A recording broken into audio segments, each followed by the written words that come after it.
Kita tunggu temannya dulu. Udah dari tadi ya Pak Solahuddin selesai.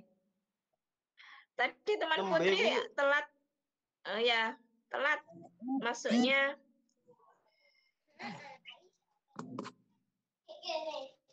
Oh, kok ada yang tanya jam berapa? Sini. Beringatus. Beringat. Ora sih, lancar. Ayo kopi ya. Keren. Iya, teman-teman.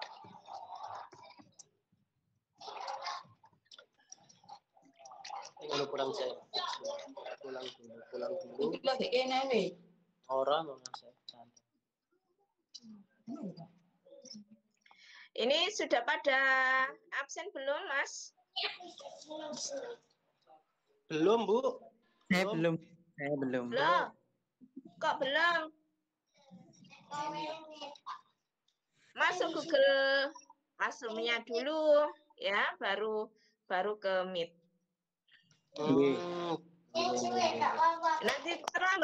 Nanti akan terlambat sampean. Kalau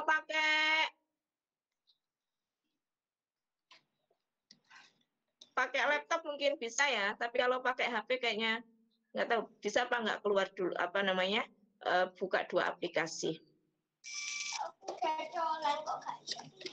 Oke, Mas, Bapak, sudah ada yang Bapak ya? Masih muda semua ini, Bu. Ini saya Bu, kakek-kakek. Saya Bu, kakek-kakek Bu, saya Bu.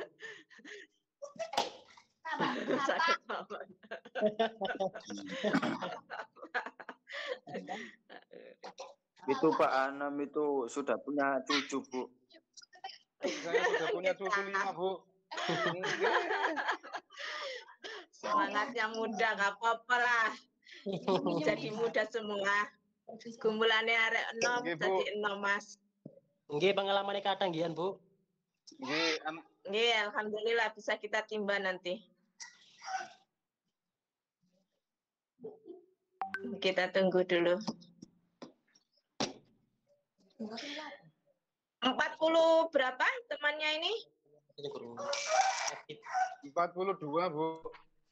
Yang satu 44. aktif, 42 aslinya. 42. Iso ae, iso ae. Mohon kalau ikut ini ya, apa namanya, email atau pakai nama aslinya ya, jangan pakai nama samaran ya. Mas, Mbak ya, Mbak sampean.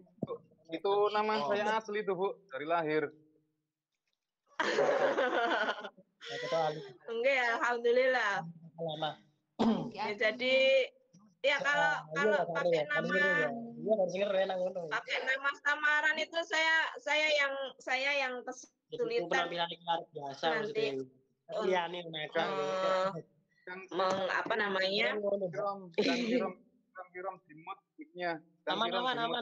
Kang Kiram Habib Dimut. Oh, nggih. Aman-aman di on. Apa nak? Sepeda kok mengarakno ya sebelah. Pancet. Cek jembar.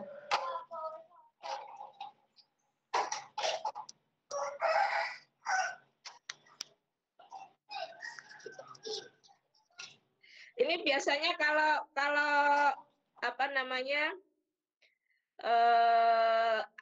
daring kayak gini banyak yang datang ya teman-temannya ya? Banyak, Bu, banyak. Tapi gak keseluruhan. Nggih. Ini ke Aziada official ini siapa ini? Mustafid, Bu. Nah, ini kalau namanya paling tidak namanya nanti harus nama asli ya, Mas ya? Iya, Bu. Ya, proses penggantian nama, Bu. Proses penggantian nama. Okay. Rata-rata YouTuber itu, Bu, YouTuber. YouTuber.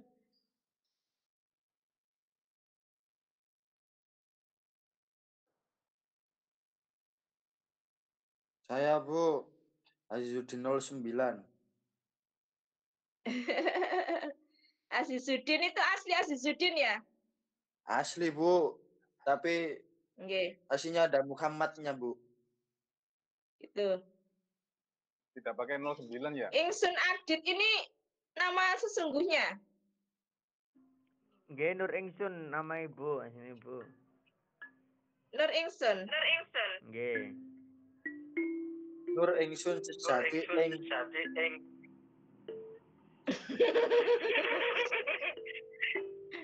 Bisa ae. Nggih niku panjang niku. Nama kula. nama asline nggih ngoten Bu. Nur Oh iya. Ingsun sejati ing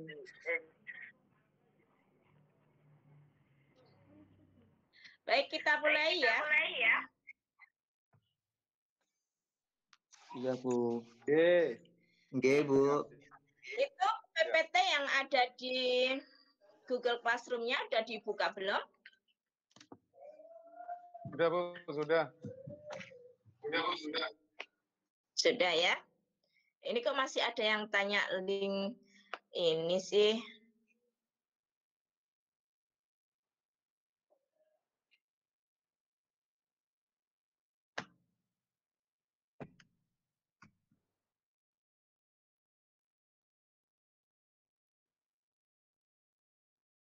Ada apa ini? Adam ini.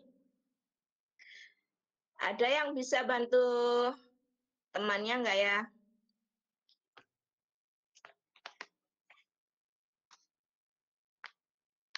Bantuin apa Bu?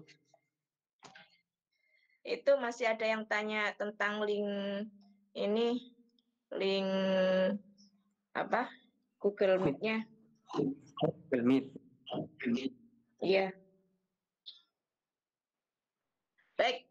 Bismillahirrahmanirrahim. Oh ya.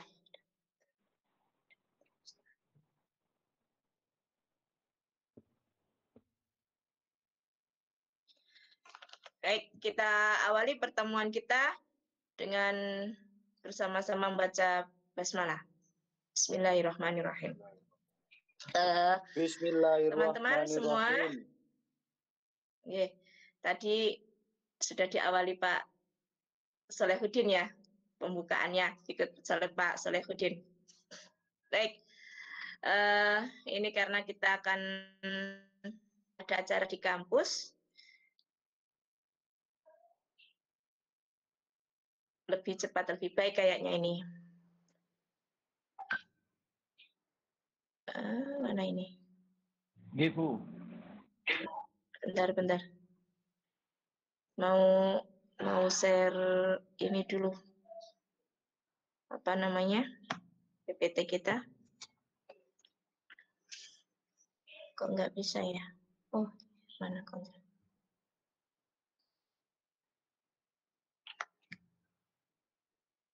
Kelihatan, Mas? Sudah, Bu. Sudah. Iya ya. Baik. Alhamdulillahirabbil alamin. Wassalatu wassalamu ala asrofil anbiya'i wal mursalin sayyidina Maulana Muhammadin wa ala alihi washabihi ajmain, amma ba'du.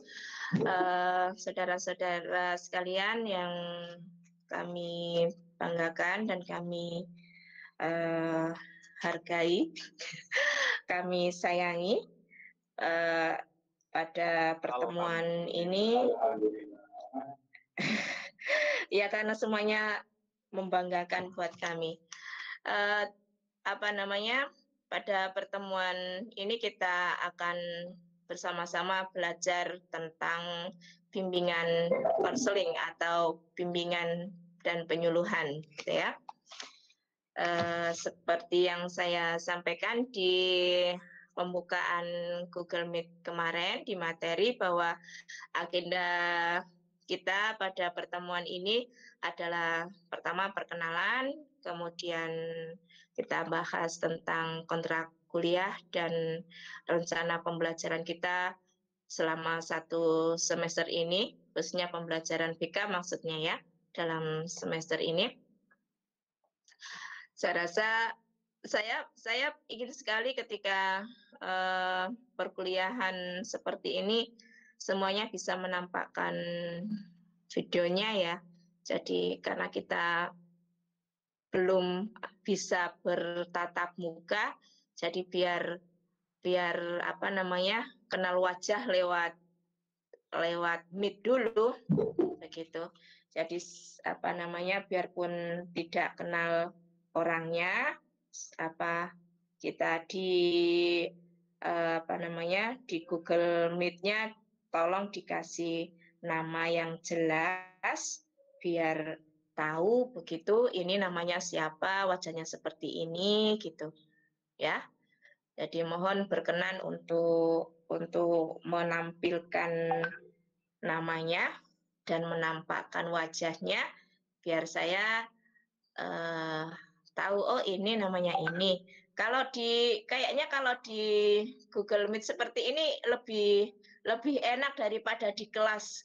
Karena kalau di sini ada wajahnya, ada fotonya, kemudian ada namanya. Jadi ada nama bisa lihat, oh ini yang namanya Habib ini wajahnya seperti ini. Seperti itu. Ini yang Kang Khairon baru masuk. Baik. Kepala sekolah. Oke. Meskipun kepala sekolah kalau jadi mahasiswanya Bu Wiwin tetap mahasiswa yang seperti yang lain ya. Mohon maaf ya.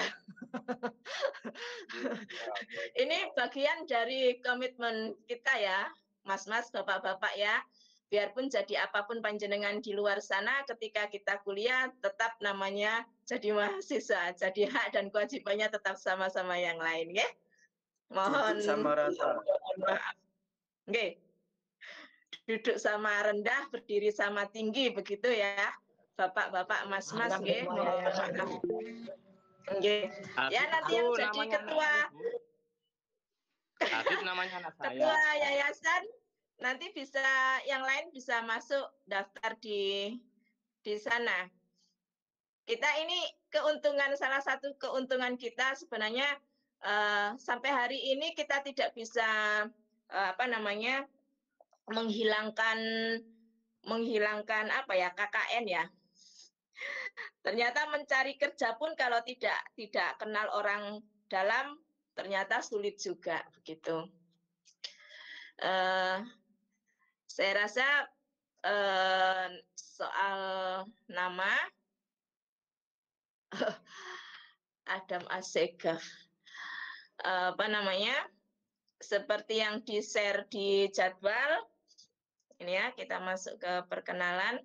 Minimal saudara kenal saya dulu. Nanti sambil jalan saya juga mencoba untuk mengenal kalian karena banyak jadi apa namanya butuh waktu yang cukup lama untuk menghafal nama satu persatu dari panjenengan semua. Jadi kata pepatah itu kan siapa tak kenal maka sadang gitu ya. Santai mawon Bu. Rasa sayang di antara kita, rasa peduli di antara kita, tentu kita harus saling mengenal. Jadi itu santai yang mawon Bu. Pertama nggih, siap. Jadi mungkin ada yang tetangga saya ini di antara teman-teman ini ya. Saya tinggalnya di Perum Delta Graha. Aslinya Gresik. Gresik perbatasan Lamongan Pantai Utara. Kalau yang pernah ke Pasir Putih Dalgan, saya baratnya Dalgan. Saya di sana. Kalau di Sidoarjo tinggalnya di Banjar Kemantren. Ini email yang bisa ini saya rasa kita nanti akan apa namanya banyak bersinggungan dengan Google Classroom ya Bapak-bapak dan Mas-mas nggih. Baik. Yang kedua, kita akan berkenalan dengan mata kuliah kita bimbingan dan konseling atau bimbingan dan penyuluhan. Jadi materi ini merupakan kalau di sini ini termasuk mata kuliah keahlian berkarya. Jadi masing-masing kita harus menguasai apa namanya materi-materi yang ada di BK. Jadi ini BK bimbingan konseling atau BP bimbingan dan penyuluhan ini harusnya dikuasai oleh setiap guru, karena ketika kita berkomitmen menjadi seorang guru, maka kita harus siap untuk menjadi pembimbing, untuk menjadi penyuluh bagi anak-anak kita, bagi peserta didik kita. Mata kuliah BK ini bobotnya 2 SKS. Kita tahu bahwa belajar di perguruan tinggi dengan sistem kredit semester ini punya konsekuensi gitu ya. Jadi 1 SKS itu setara dengan 50 menit tatap muka, 100 menit mengerjakan tugas terstruktur, 100 menit belajar secara mandiri di luar kelas. Kalau 2 SKS berarti kita punya kewajiban untuk tatap muka 100 menit, 1,5 jam, kemudian mengerjakan tugas terstruktur 200 menit, belajar secara mandiri 200 menit. Itu makna dari belajar secara SKS, sistem kredit semester. Jadi yang namanya perkuliahan itu wajib ada tatap muka. Jadi yang perlu digarisbawahi pada awal pertemuan ini, kita tidak izinkan mahasiswa kita jadi mahasiswa penampakan ya, mas-mas, bapak-bapak nggih. Jadi yang namanya kuliah harus tetap kuliah, harus tetap masuk ada perkuliahan. Jadi kalau ada yang di antara kita kok kemudian gak usah kuliah, yang penting UTS, UAS, salah besar kalau ikut kelasnya Bu Wiwin. Karena penilaian kita nanti akan penilaian secara menyeluruh begitu. Kita belajar disiplin ya. Jadi aturan itu dibuat untuk ditaati, bukan untuk dilanggar. Nah, selanjutnya adalah kita akan berkenalan dengan mata kuliah kita. Dari gambaran tentang mata kuliah BK ini adalah bahwa mata kuliah ini akan mengembangkan pemahaman mahasiswa sebagai calon guru mata pelajaran PAI tentunya ya, karena kalian kuliah di PAI, tentu kalian nanti akan mendapatkan lisensi, akan mendapatkan surat izin untuk mengajar materi PAI. Jadi bukan materi yang lain. Kalau misalkan ada di antara kita ingin menjadi guru guru fisika, guru matematika, tentu bukan di PAI harusnya, gitu ya. Jadi yang karena prodinya yang dipilih adalah PAI, maka nanti ijazah kalian akan tertera di sana, berhak untuk mengajar materi PAI di MTS, MA atau yang sederajat. Kemudian Anikul Awal sudah masuk ya.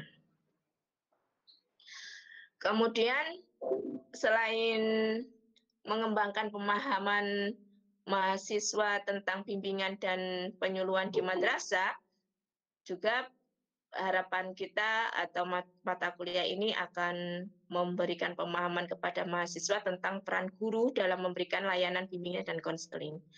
Karena ini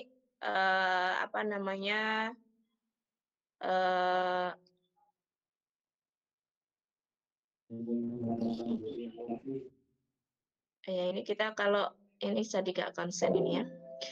Biasanya kalau di sekolah tidak ada BK, maka akan ditunjuk adalah yang senioritas. Jadi makanya masing-masing kita harus siap untuk menjadi guru BP. Makanya ketika kita belajar tentang ilmu pendidikan Islam, di sana disyaratkan bahwa menjadi seorang pendidik itu di samping harus bertanggung jawab, sabar, kemudian ikhlas dalam menjalankan tugasnya, adalah harus siap menjadi seorang ayah sebelum dia menjadi seorang ayah yang sesungguhnya. Biarpun kalian yang masih muda-muda, belum punya anak, tapi ketika menjadi guru harus siap dipanggil bapak. Harus siap menjadi bapak dari peserta didiknya ya. Jadi jangan kemudian ngajar di SMP, apa ngajar di SD, saya masih muda, saya nggak mau dipanggil bapak gitu, dipanggil mas saja gitu, ya biar nggak pernah tua gitu ya. Artinya kita harus menyadari bahwa peranan guru di sekolah itu adalah apa ya istilahnya, kita punya tanggung jawab menjadi seorang wakil dari orang tua, kepanjangan tanggung jawab orang tua di sekolah untuk pihak sekolah itu nih. Jadi kita harus legowo untuk atau dengan ikhlas menyayangi peserta didik kita seperti layaknya kita memperlakukan anak-anak kita. Kemudian urgensi dari mata kuliah BK ini adalah mahasiswa dapat menguasai prinsip dan teknik bimbingan dan penyuluhan, dapat melaksanakan BP atau BK di sekolah. Artinya kita di samping secara kognitif, penguasaan terhadap prinsip dan teknik bimbingan, kita juga diharapkan mampu melaksanakan bimbingan dan konseling itu kepada peserta didik kita. Beberapa kompetensi dari mata kuliah BK ini, pertama dari aspek sikap, dari ranah sikap, adalah mahasiswa bertanggung jawab dan menjunjung tinggi nilai kemanusiaan dalam menjalankan tugas, serta bertindak objektif dalam memberikan bimbingan dan konseling terhadap peserta didik. Jadi saya rasa tanggung jawab ini akan menjadi stressing kita, akan menjadi prioritas kita di dalam menjalankan tugas. Karena nanti bagaimanapun juga nanti orang tua pasti akan akan minta pertanggungjawaban kita terhadap pembelajaran yang dilakukan, khususnya di BP. Jangan sampai kita menghukum anak di luar batas, di luar lebih berat dari kesalahan yang diberikan gitu. Karena biasanya guru BP itu identik dengan pengadilan. Jadi makanya anak-anak sering punya image bahwa guru BK itu adalah sosok yang perlu ditakuti, sehingga biasanya anak-anak juga menjaga jarak dengan guru BP. Karena ketika anak-anak sudah bersinggungan dengan guru BP, pasti di situ ujung-ujungnya adalah pengadilan, pemberian sanksi terhadap pelanggaran yang dilakukan oleh peserta didik kita. Nah, bagaimana cara kita untuk merubah image itu? Tentu dibutuhkan ada beberapa pendekatan-pendekatan begitu ya. Nanti ini bagian dari materi ini terkait dengan tanggung jawab dan nilai-nilai kemanusiaan yang akan kita emban. Dari segi pengetahuan, mahasiswa menguasai konsep dasar bimbingan konseling di sekolah serta memiliki pemahaman terhadap individu peserta didik. Ini akan memberikan gambaran kepada kita bahwa tentang materi-materi nanti, selain konsep dasar tentang bimbingan dan konseling, kita juga akan belajar tentang individu, akan mempelajari perkembangan dari setiap individu atau perkembangan manusia. Yang aspek psikomotor, aspek keterampilannya, memberikan layanan bimbingan penyuluhan di madrasah atau di sekolah berdasarkan kasus yang dihadapi oleh anak. Jangan kemudian metode yang kita gunakan sama untuk semua permasalahan. Nah, ini harus kita bijak ya, makanya kita harus memiliki keterampilan dalam memberikan pelayanan terhadap peserta didik kita. Secara manajerial, keterampilan manajerialnya, mahasiswa mampu mengambil keputusan yang tepat berdasarkan analisis informasi dan data yang diperoleh. Jadi jangan sampai kemudian kita menghadapi permasalahan anak itu, ini langsung istilahnya menghukum tanpa ada penyelidikan gitu ya. Jadi harus berlaku di situ praduga tak bersalah, biarpun anak ini salah di mata orang lain, tapi kita harus menggali data, menggali informasi terkait dengan keberadaan anak ini dalam posisi itu.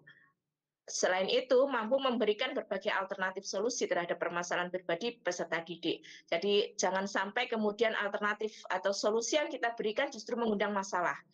Maka segala tindakan kita harus kita dasarkan pada informasi dan data yang akurat di lapangan. Jadi biar kita tepat dalam memberikan solusi yang solutif gitu ya. Jadi tidak kemudian malah menimbulkan masalah setelah kita memberikan kebijakan kepada peserta didik kita. Adapun capaian pembelajaran dari mata kuliah BK ini dari aspek sikap, ini kita terjemahkan dari yang kompetensi mata kuliah kita ini menjadi 3. Yang pertama, menjunjung tinggi nilai kemanusiaan dalam menjalankan tugas berdasarkan agama, moral, dan etika. Artinya, tadi saya singgung bahwa seorang guru harus siap menjadi ayah sebelum dia menjadi ayah. Itu diantara sekian banyak syarat menjadi seorang guru muslim gitu ya. Kita harus menyadari bahwa biarpun peserta didik kita bukan anak kandung kita, tapi secara agama mereka adalah anak-anak saudara kita. Artinya mereka adalah anak-anak kita juga. Kemudian secara moral dan etik, bahwa ketika kita memberikan bimbingan dan penyuluhan, kita harus tetap menjunjung tinggi etika dan moral kita. Harus kita gunakan bahasa-bahasa yang santun, kita harus memperlakukannya memanusiakan mereka sebagai layaknya manusia pada umumnya. Kemudian yang kedua, menunjukkan sikap bertanggung jawab atas pekerjaan di bidang keahliannya secara mandiri. Artinya segala perbuatan yang kita lakukan itu harus bisa dipertanggungjawabkan secara moral gitu ya. Karena kita nanti juga akan terikat dengan kode etik guru. Yang ketiga, bersikap inklusif, bertindak objektif, tidak diskriminatif, berdasarkan pertimbangan jenis kelamin, agama, ras, kondisi fisik, latar belakang keluarga, status sosial, ekonomi, dan sebagainya. Artinya, kita nanti berharap dalam pelaksanaannya nanti dari segi sikap kita harus objektif dalam bertindak. Perlakuan diskriminasi terhadap peserta didik ini sangat-sangat rentan.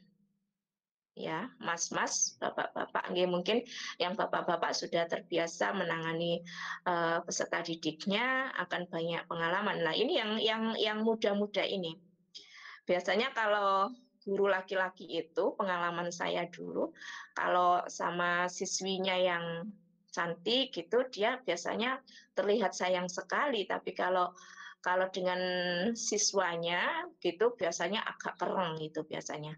Nah ini saya baru enggak, ini realitas Pak. Ini pengalaman pribadi. Tapi pengalaman saya tidak, pribadi. Maka ketika menjadi guru, saya sangat menekankan kepada mahasiswa saya bahwa sikap diskriminasi seorang guru itu sangat menyakitkan buat peserta didik. Karena diskriminasi. Aku lebih sayang kepada murid, siswa atau siswi yang nakal, Bu. Oh iya, baguslah biar ada perhatian yang lebih. Mohon maaf, saya dulu sempat tidak mau masuk kelas karena saya merasa tidak diperhatikan oleh guru saya. Makanya ketika kebetulan mengajar gitu, saya selalu menekankan jangan pernah berlaku tidak adil kepada anak-anak atau kepada peserta didik kita. Saya mengatakan ini karena berdasarkan pengalaman. Apa yang saya lakukan berdasarkan pengalaman. Makanya saya tidak mau itu terulang pada generasi selanjutnya. Begitu. Ada traumatik tuh ya.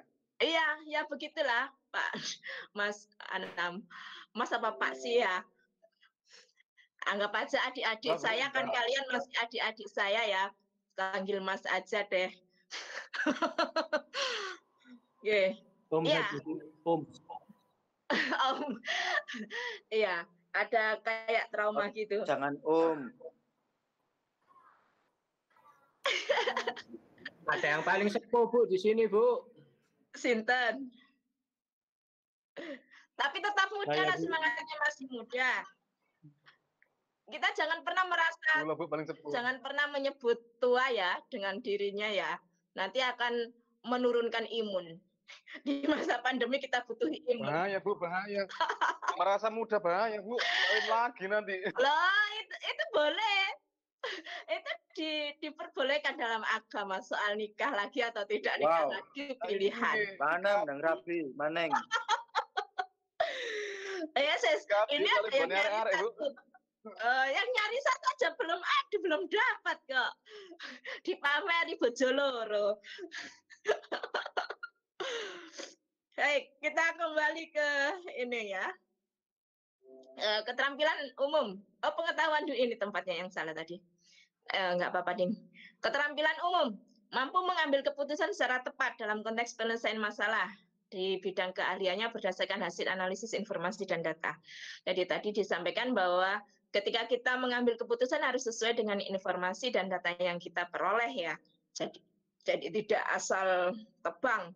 Jadi istilah bahasa bahasa Jawa itu digebyah uyah gitu ya. Jadi semua masalah diselesaikan dengan satu cara. Ini tentu tidaklah bijak begitu. Dari aspek pengetahuan, aspek kognitifnya, pertama menguasai pengetahuan dan langkah-langkah dalam mengembangkan pemikiran kritis, logis, kreatif, inovatif, sistematis, serta memiliki keingintahuan intelektual untuk memecahkan masalah pada tingkat individual dan kelompok ataupun juga dalam komunitas akademik dan non-akademik. Karena biasanya permasalahan yang dihadapi anak itu tidak hanya secara individual, apalagi untuk anak-anak SMP, SMA itu biasanya mereka suka berkelompok. Jadi anak-anak remaja itu sukanya ngegeng. Nah, ini tentu permasalahannya nanti akan berhubungan dengan kelompok. Kemudian yang kedua, aspek kognitif yang kedua adalah menguasai serta mendalam karakteristik peserta didik dari aspek fisik, psikologi, sosial, dan kultural untuk kepentingan pembelajaran. Jadi apa yang kita lakukan nanti itu untuk pembelajaran, maka kita harus mendalami karakteristik peserta didik kita. Kita harus mengetahui perkembangan atau juga sikap sifat ataupun juga karakteristik dari ciri dari perkembangan setiap mahasiswa kita. Ini akan jadi modal kita, makanya harusnya ini saya yakin kalian sudah pernah belajar tentang psikologi perkembangan, tentang psikologi pengantar psikologi pasti ya, di semester 1 atau semester 2 itu ada psikologi belajar, ada psikologi perkembangan, baru kemudian BK. Karena BK ini akan sangat bergantung atau akan sangat tertolong dengan pengetahuan di mata kuliah tadi yang saya sebutkan.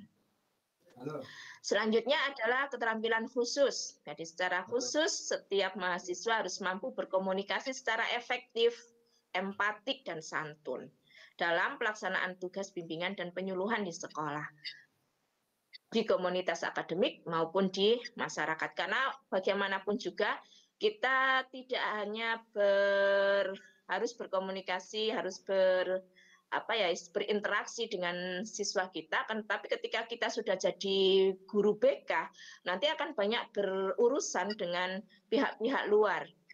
Ya, tidak hanya dengan anak-anak kita, tidak hanya dengan peserta didik kita, tapi nanti juga akan berurusan, kita juga akan dihubungkan atau menghubungi pihak keluarga atau juga pihak-pihak terkait. Misalkan terkait dengan kenakalan anak-anak di waktu sekolah, tentu ini kita akan berhubungan dengan pihak berwajib juga. Jadi pengalaman beberapa waktu yang lalu, misalkan ketika saya mengantar kakak-kakak kelas kalian yang PPL di sebuah sekolah itu, ternyata di situ ada yang terlibat narkoba. Sehingga pihak kepolisian, beberapa polisi mendatangi sekolah karena memang anaknya posisinya masih pagi ya, jadi mereka pakai seragam sekolah. Ketika ditanya sekolah mana, sekolah di sekolah ini gitu. Akhirnya pihak polisi menyampaikan kabar bahwa anaknya atau peserta didiknya ada yang ditahan oleh polisi karena tertangkap pakai narkoba. Nah, ketika kita dalam posisi seperti ini, tentu kita harus pola komunikasi kita harus kita atur. Kita harus mampu berkomunikasi secara efektif, dan kita juga harus tetap simpati. Kita harus punya empati terhadap anak-anak yang bermasalah. Benar tadi yang disampaikan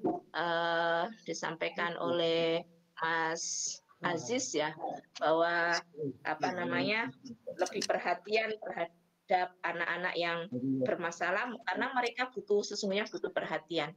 apalagi usia remaja kayak gitu, dia masih apa istilahnya masih dalam rangka untuk mencari jati dirinya gitu, sehingga dia banyak ulah.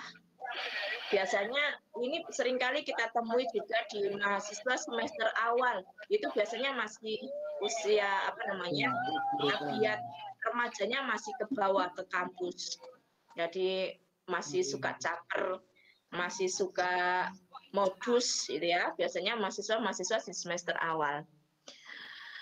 Kemampuan akhir dari mata kuliah kita adalah bahwa mahasiswa setelah mempelajari mata kuliah ini diharapkan mahasiswa dapat memahami konsep dasar dari BK dan praksis bimbingan dan konselingnya, bisa mempraktekkan dari teori-teori yang ada begitu.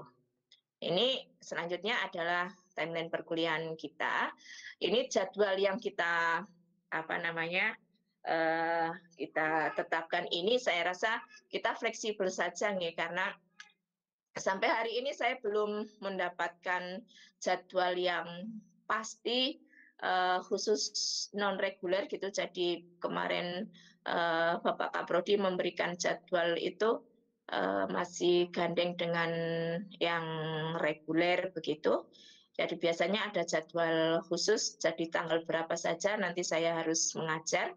Jadi untuk sementara ini dulu, nanti kalau ada perubahan bisa dirubah nih. Jadi paling tidak kalian tahu mata kuliah kita ini bahas apa saja gitu. Bisa dipelajari dari sini sebagai ancer-ancer untuk apa namanya kalian mempelajari mata kuliah ini atau menyiapkan materi untuk materi kita, materi BK ini.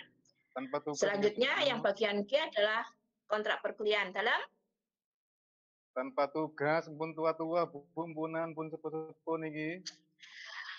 Aduh, kalau pakai tugas ini saya tidak bisa menjawab iya atau tidak, Pak. Ini mata kuliah keahlian berkarya ya, paling tidak karena kita harus bisa mempraktekkan, maka tentu tetap akan ada tugas untuk mempraktekkan itu, Pak. Ya, Mas ya, harus siap. Kalau yang dalam sedikit ya Pak Joy ya. Tugasnya sedikit saja karena kesibukannya berbeda antara orang tua sama yang masih remaja gitu loh, Bu. Dibilangin remaja banyak, yang tua dikit, Bu. Dalam Pak Anam. Pripun, Pak? Yang tugasnya buat orang tua sedikit, tugas buat anak-anak yang muda-muda banyak gitu loh, Bu.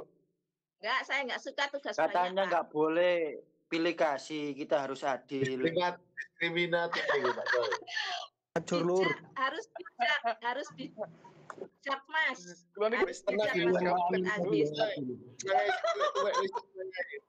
Dielok ya.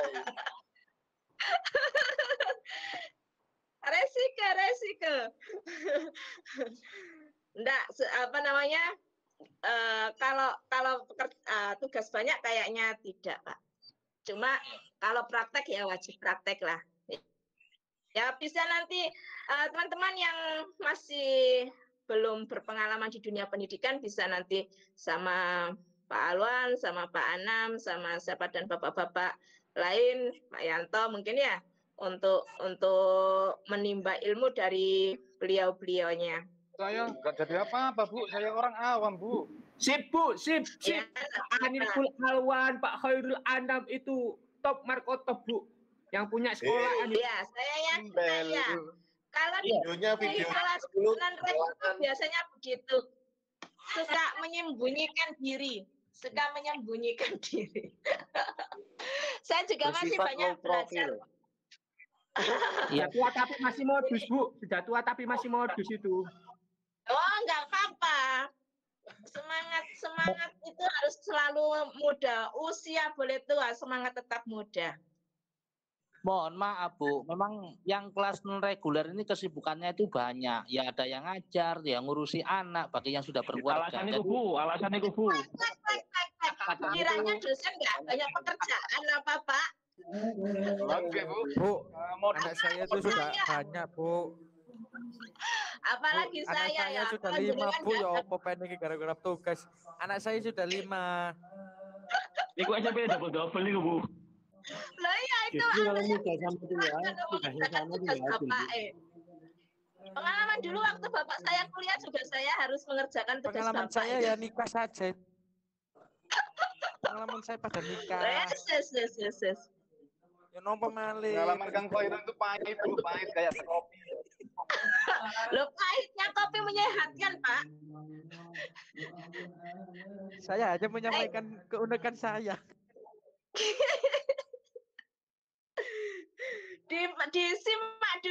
Disimak dulu nggih, Bapak-bapak, Mas-mas nggih. Baik. Yang pertama adalah mahasiswa yang wajib berpakaian rapi dan sopan. Nah, ini biarpun kita online, kita tidak tatap muka, tapi pakaian harus tetap rapi ya, jangan pakai kaos oblong. Nah, ini bagian dari pembiasaan mas-mas, bapak-bapak, non sewu ngapunten. Jadi kenapa ini saya taruh di atas? Ini apa yang saya tulis ini berdasarkan pengalaman saya selama di Al-Khazini.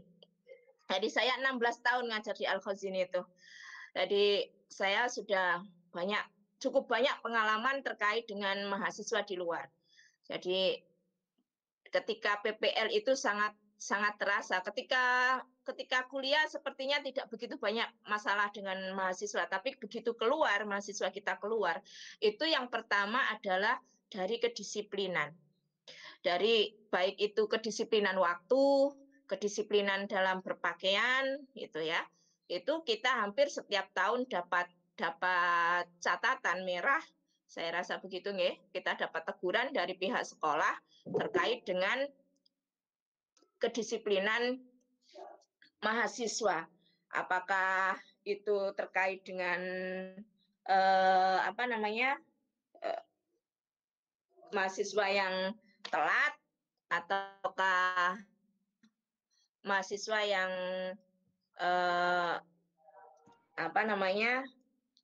pakaiannya tidak sopan begitu. Jadi ketika ada mahasiswa yang ketika PPL sudah dibilangin tidak boleh pakai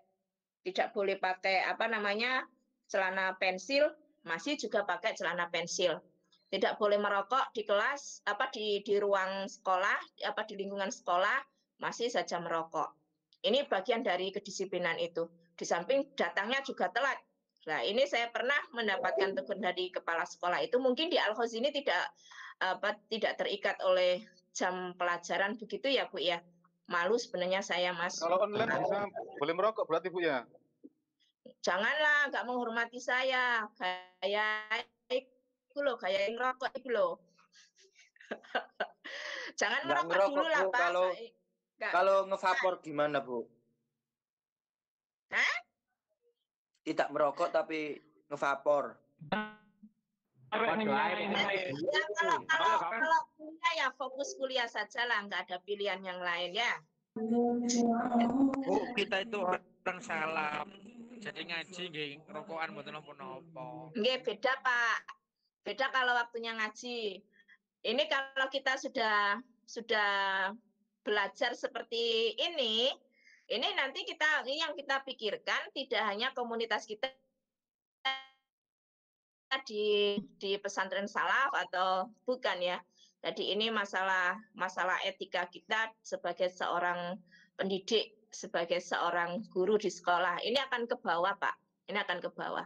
Pengalaman saya ketika alasan bahwa merokok itu ciri orang salaf. Ini saya punya pengalaman yang tidak mengenakan juga, bahwa adik saya itu dulu waktu di MI ya, itu dia alergi asap. Kebetulan gurunya merokok. Waktu itu adik saya negur gurunya, "Pak, tolong jangan merokok, Pak. Saya nggak kuat baunya." Malah dikebulin sama gurunya itu, dikebulin asap. Itu kemudian adik saya jadi gatalan. Jadi merintis-merintis wajahnya itu. Kemudian akhirnya dia nggak mau sekolah. Nah, ini sangat merugikan alasan. Jadi saya jadi ingat jenengan tadi itu. Jadi ingat peristiwa itu. Akhirnya adik saya nggak mau sekolah, Pak. Nah, ini kan merugikan gitu. Jadi Dan itu secara etika juga tidak etis gitu ya, sebagai seorang pendidik tidak mampu memberikan contoh yang baik, tidak bisa menerapkan atau menempatkan diri pada tempatnya kalau seperti itu. Baik, yang kedua kehadiran. Kehadiran minimal 70%. Minimal 70% ini dengan catatan bahwa ketika saudara berhalangan hadir, silakan izin. Jadi ketika saudara tidak masuk tapi izin, nanti absennya terhitung setengah. Tapi ketika tidak hadir, tidak izin, 0. Kenapa tidak hadir kok dihitung setengah? Ketika saudara memberitahukan kepada Kosma atau kepada saya selaku dosen pendamping dari mata kuliah ini, kami mencoba untuk menghargai itu. Bahwa ketika saudara tidak masuk dan izin, itu artinya saudara masih mengingat kami yang sedang melakukan perkuliahan di sini. Dan ketika saudara izin, kami juga kemudian karena apa istilahnya kita harus take and give gitu ya. Jadi penghargaan kami juga, maka itu kita hargai separuh ketidakhadiran itu. Tapi ketika tidak hadir, tidak izin, 0. Kalau artinya ketika tidak izin, tidak masuk kuliah, tidak izin, sepertinya tidak ada apa-apa gitu ya di majelis ini begitu. Ya, seperti itu pula lah kami memperlakukan saudara begitu. Kemudian yang ketiga, sebelum mahasiswa join ke Meet, karena seperti apa yang bagaimana yang diinstruksikan oleh pimpinan bahwa pembelajaran ini harus menggunakan Google Classroom dan Google Meet. Google Classroom itu kita meninggalkan bukti atau sebagai bukti kehadiran dalam perkuliahan, maka mahasiswa harus daftar hadirnya direkap di dalam Google Classroom.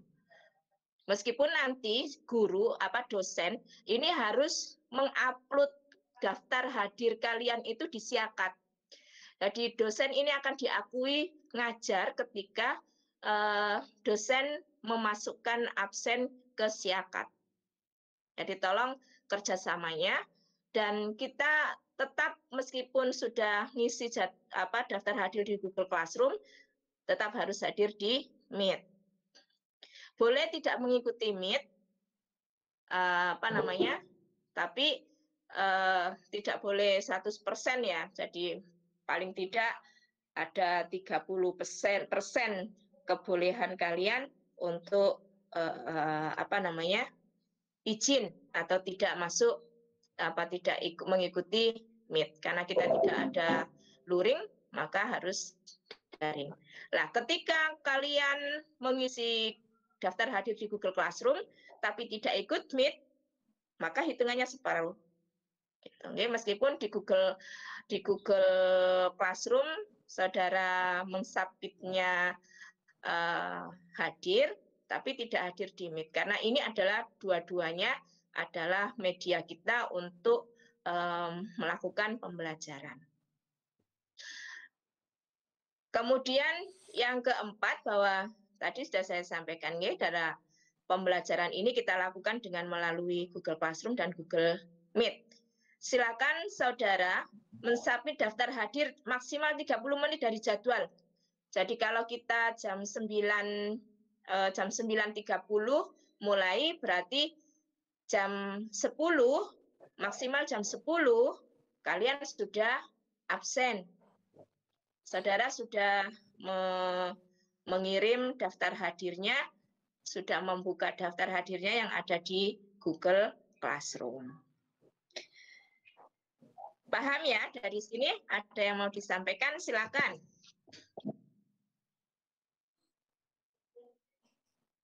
Kalau diisi, Ibu.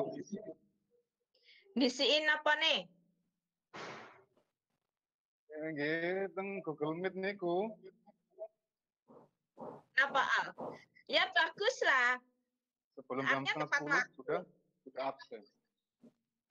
Habis itu tinggal ngopi, Bu. Nggih, nggak apa-apa, sambil ngopi.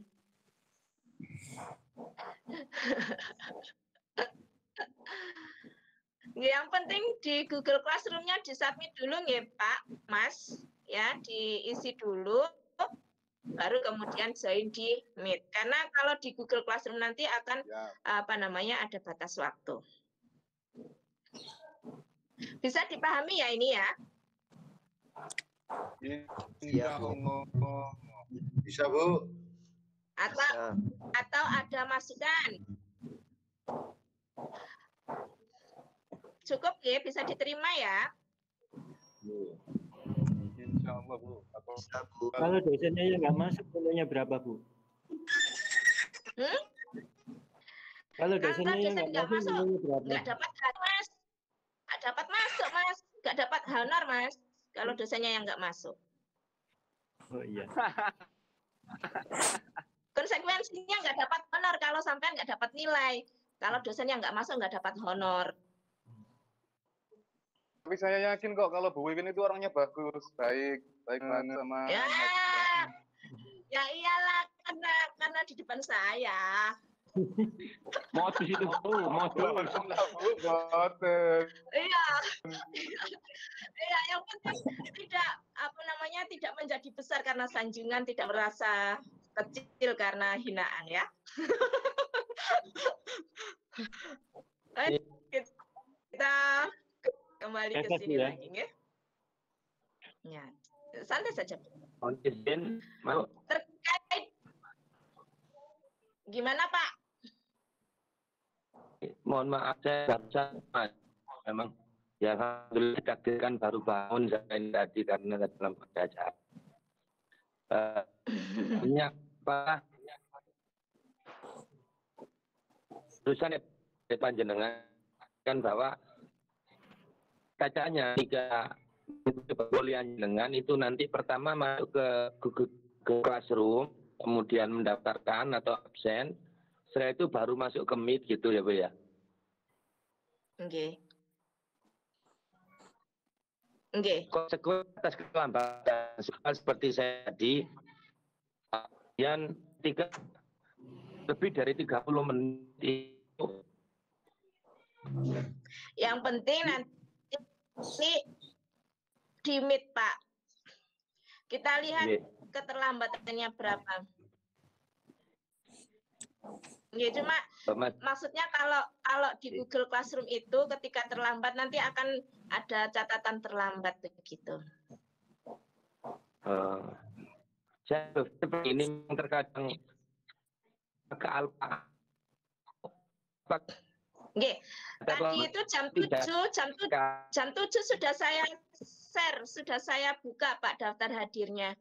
Jagani barangkali ada yang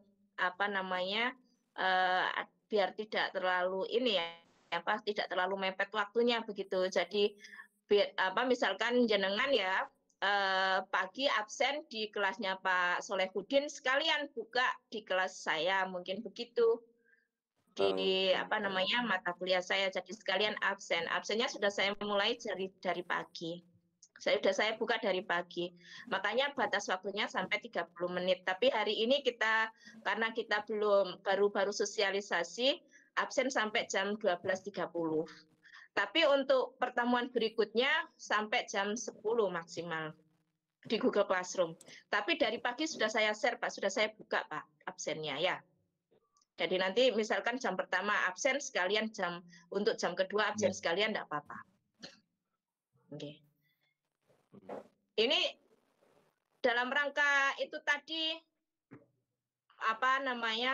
Mas-mas dan bapak-bapak ya kita mencoba untuk sedikit disiplin lah biar tidak terbiasa dengan tidak beraturan gitu dalam tanda kutip ya. Saya sebenarnya ingin sekali membenahi itu tapi ternyata susah sekali. Tanpa dukungan dari semuanya nggak mungkin itu bisa terrealisasi. Saya maksud begini, Bu. Kiranya memang ikhtiar yang diusahakan untuk masuk itu, untuk mengikuti itu memang secara aturan yang penjenengan sampaikan atau secara aturan kampus itu kan memang ada batasan di mana boleh masuk sama tidak boleh. Angka di ikhtiar, sebab ikhtiarnya itu paling tidak jenengan berikan sedikit inilah berusaha ngono lho Bu. Toh juga itu tidak sengaja karena ketidaksengajaan gitu maksud saya. Mohon kira seperti itu Bang Kapil. Maaf. Nggih, paham. Tapi saya juga berharap tidak seperti di kelas-kelas waktu luring ya.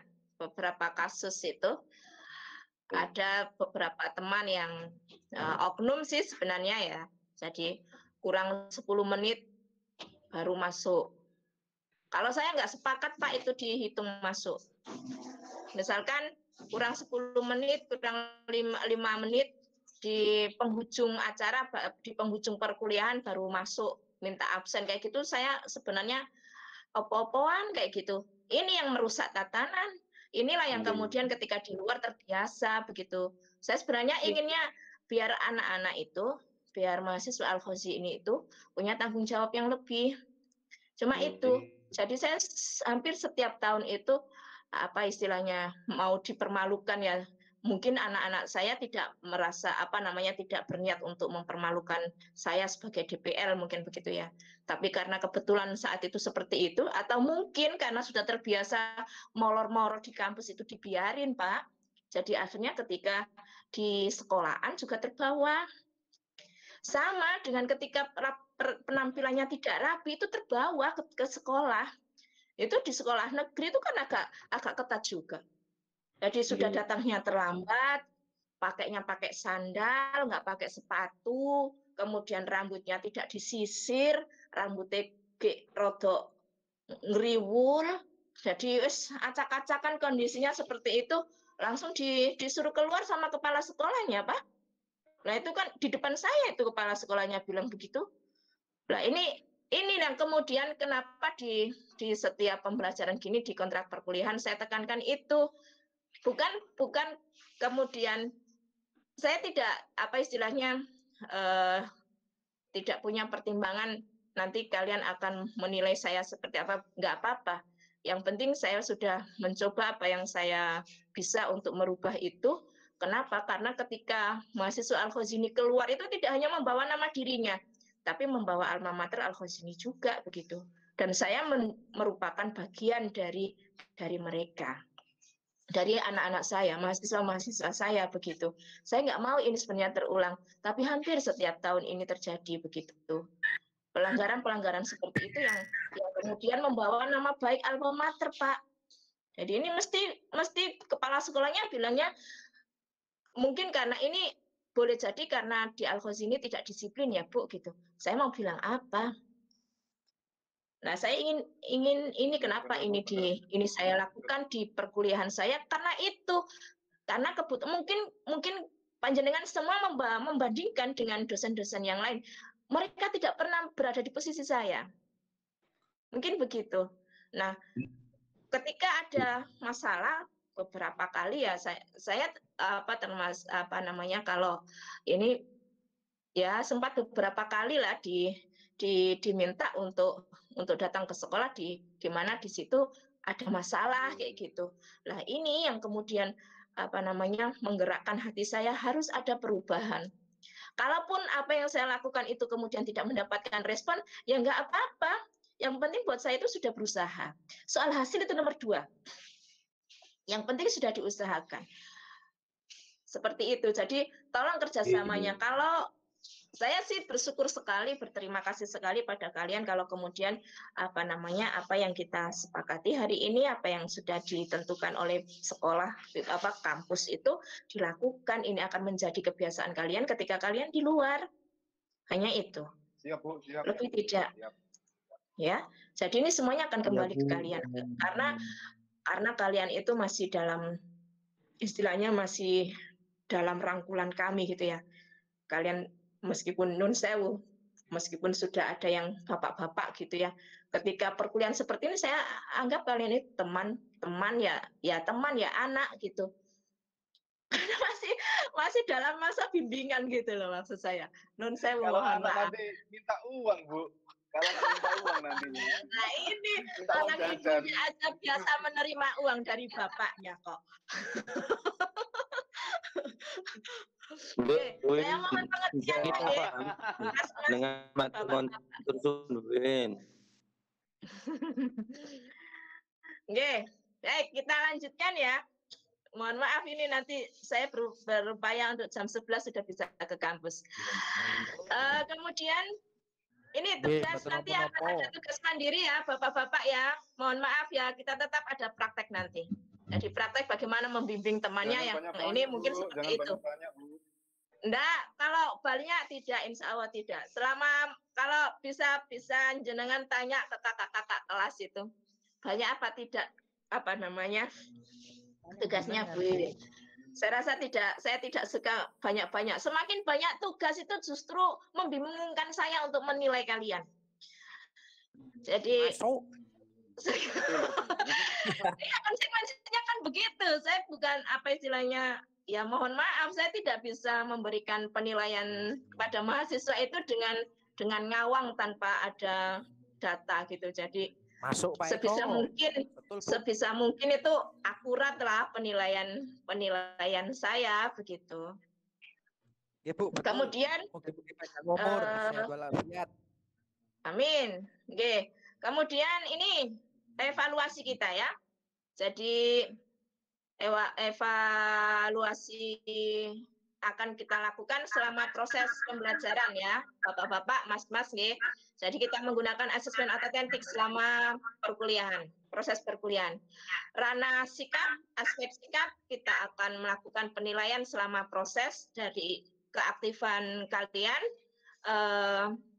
ketepatan apa istilahnya kerajinan kalian dalam menghadiri perkuliahan, kemudian dari keaktifan bertanya, menanggapi dan sebagainya, itu masih masuk pada penilaian ranah sikap.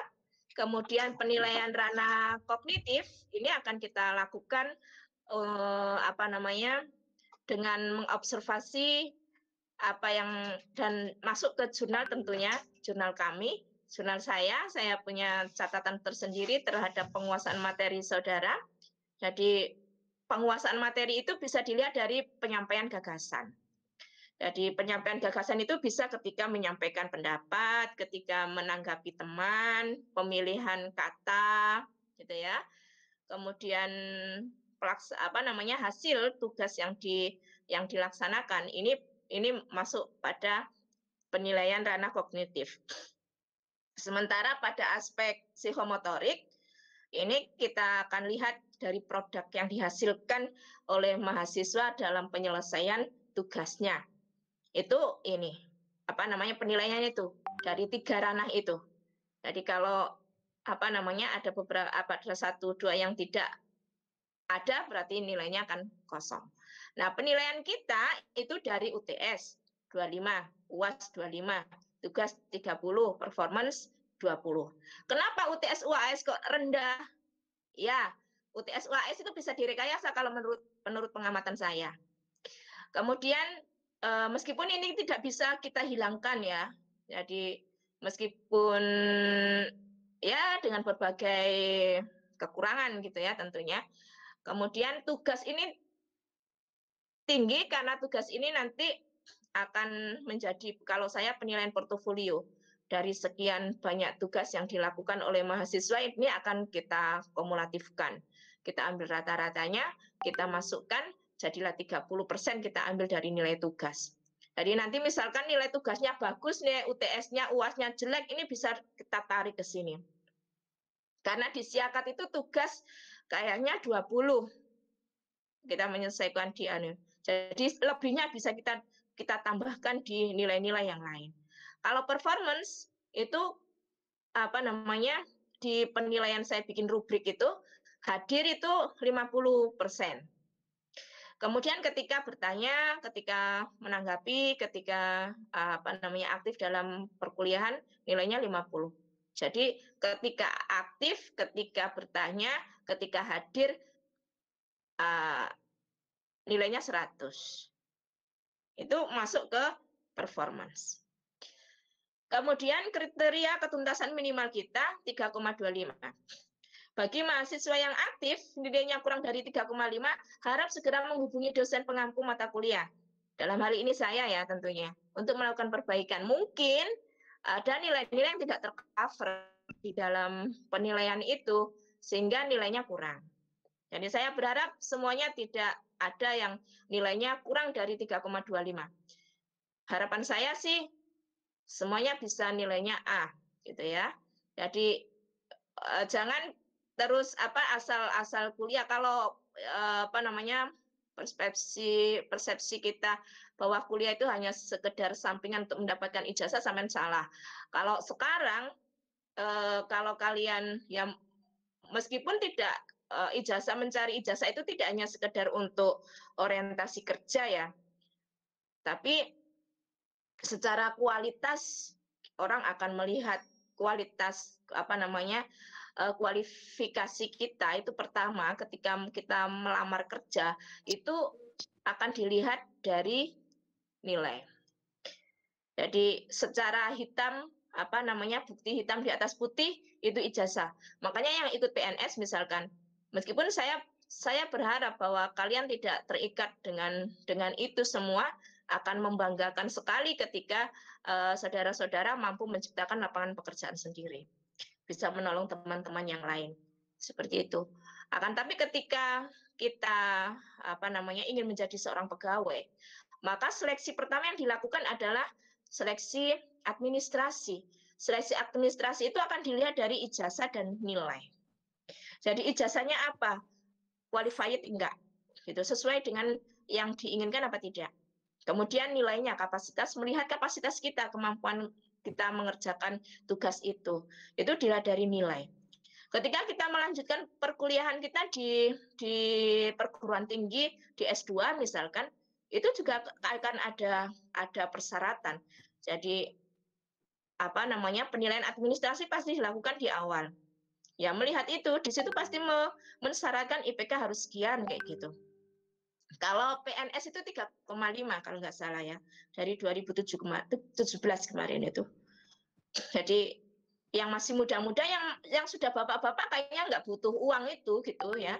Jadi kalian yang belum punya uang mungkin bisa minta ke bapak-bapaknya itu yang sudah berbanyak duitnya itu. Saya rasa maaf, itu. Okay. Ke Ibu, bendaharanya tuh Ibu. Maaf, berarti nilai itu lebih penting daripada kejujuran, Bu. Ya? Loh, justru include di situ, Mas Aziz ya. Jadi kalau menurut saya kejujuran itu masuk sikap. Makanya ketika kita, contoh saja kita melamar kerja ya Mas ya, itu kita tidak hanya dilihat secara kapasitas otak kita, tapi ada uji kepribadian, kompetensi kepribadian Mas Aziz. Jadi bagaimana kita, sikap kita, itu nanti akan ada. Jadi meskipun ditulis, seleksi tulis itu pun, ketika kita masuk di situ ada, istilahnya ya, psikotes, itu ada untuk mengukur bagaimana kepribadian kita, Mas. Kalau di PNS begitu yang saya alami dulu waktu daftar itu begitu. Jadi di situ IQ kita ada untuk tes IQ, untuk tes kepribadian juga ada. Nah, kalau seperti ini, dalam pembelajaran seperti ini, nah, mohon maaf kalau kemudian ketika UTS UAS gitu ya, pengalaman saya akan baca semua dulu, Mas, caranya itu. Jawaban teman-teman itu kan saya baca. Kemudian biasanya itu akan di kelas itu, khususnya di kelas putra, kalau di kelas putri jarang terjadi. Kalau di kelas putra itu pasti ada beberapa kelompok yang sama. Jadi ini kelompok iki. Nah, ini yang tidak bisa saya merasa istilahnya itu. Padahal di awalan kayak gini sudah saya sampaikan. Di soal itu juga sudah saya sampaikan. Jawab dengan jujur. Bicara tentang kejujuran. Lah ternyata mahasiswa itu punya dalil. Al ilmu itu nurun, jadi kalau nggak nurun nggak afdol. Masuk. Kemudian ada lagi perbaikan, Bu, perbaikan tidak hanya perbaikan keturunan dengan memilih jodoh yang sekufu, yang sesuai dengan idealitasnya. Ternyata perbaikan kualitas diri itu juga dari hasil nyontek. Katanya menolong, apa namanya perbaikan. Lah perbaikan yang salah. Nah ini loh, kemudian saya berpikirnya begini, kenapa ya di Departemen Agama itu yang harus diperkembangkan, Bu. Nah, ini yang saya tidak sepakat. Kenapa di Departemen Agama yang banyak orang agamawan, banyak orang pinter, banyak orang yang ahli agama, tapi ternyata tingkat korupsinya tinggi. Pun kalau samina watakna, Bu. Kalau dilihat dari prosesnya, lah ini nih kayak gini nih, al ilmu nurunnya itu harus dibuang. Karena kita ngerti hukumnya, Bu, harus dikorupsi. Jadi dilanggar gitu ya. Lah ini yang bikin saya berpikirnya iya ya. Terus memang apa namanya kesempatan itu ada gitu. Kesempatan itu ada. Makanya yang tidak kuat iman itu dengan godaan itu ya itu meskipun apa namanya di kelas itu juga pasti ada orang-orang yang memang jujur. Kalau saya nilai jujur, benar jujur, dan saya lebih menghargai mereka yang jujur-jujur seperti ini daripada yang nilainya jamaah itu berjamaah kok melakukan kesalahan berjamaah, akhirnya nilai rendah kabeh. Jamaah itu pahalanya 27 derajat, Bu. Dalam, Pak? Jamaah itu pahalanya 20 derajat. Jamaah apa dulu? Kalau jamaah kok jamaah nilainya saiki ya merugikan. Wong nyonto kok nyonto sing gak tepat. Ngono lho, Mas. Jadi kita meskipun nyontek itu harusnya cerdas, memilih contekan yang bagus, jangan memilih asal contek. Harus nyontek ke Ibu juga, Bu. Aduh. Udahlah, Bu, jangan doakan udah panjang umur. Oke, ini ya dari yang terakhir penanggung jawab mata kuliah kita. Ini kita ke Mas Syafi'i atau ada yang lain ini Mas Syafi'i? Mas Syafi'i aja. Tetap di Kosma. Pak Kosma saja nggih. Mas Syafi'i aja, Bu. Itu Kosma abadi. Pak Anam niku Kosma, Bu. Nggih. Siap. Pak Anam Kosma abadi. Ketua yayasan. Oke, baik. Saya rasa ini saudara-saudara sekalian yang bisa saya sampaikan terkait dengan kontrak perkuliahan kita, peraturan-peraturan apa istilahnya ya SOP perkuliahan kita lah, katakan begitu. Ada yang mau disampaikan? Apa cukup bisa dipahami? Bisa diterima? Insya Allah cukup, Bu. Cukup, Bu. Baik. Oke. Terima kasih. Mudah-mudahan bisa Gimana? Kobil itu, Bu. Oh, biar tuh. Ini carikan yang kobil itu yang sesungguhnya tuh, teman-teman yang belum. Pak Anam itu kepingin mencoba, Bu. Bisa saja. Baik, terima kasih saudara-saudara sekalian, bapak-bapak dan mas-mas yang berbahagia. Mudah-mudahan tetap semangat dan selalu semangat, selalu sehat walafiat. Jaga diri baik-baik ya. Terima kasih atas perhatiannya, terima kasih atas kehadirannya di Google Meet ini. Jangan lupa yang belum buka Google Classroom-nya segera untuk mengirim daftar hadirnya ya. Nanti akan kita cross check kehadiran di Google Classroom dengan di Meet ini. Kurang lebihnya mohon maaf. Kita akhiri pertemuan kita dengan bersama-sama membaca doa kafaratul majelis. Subhanakallahumma bihamdika asyhadu an la ilaha illa anta kurang lebihnya mohon maaf. Assalamualaikum warahmatullahi wabarakatuh. Waalaikumsalam. Waalaikumsalam warahmatullahi wabarakatuh.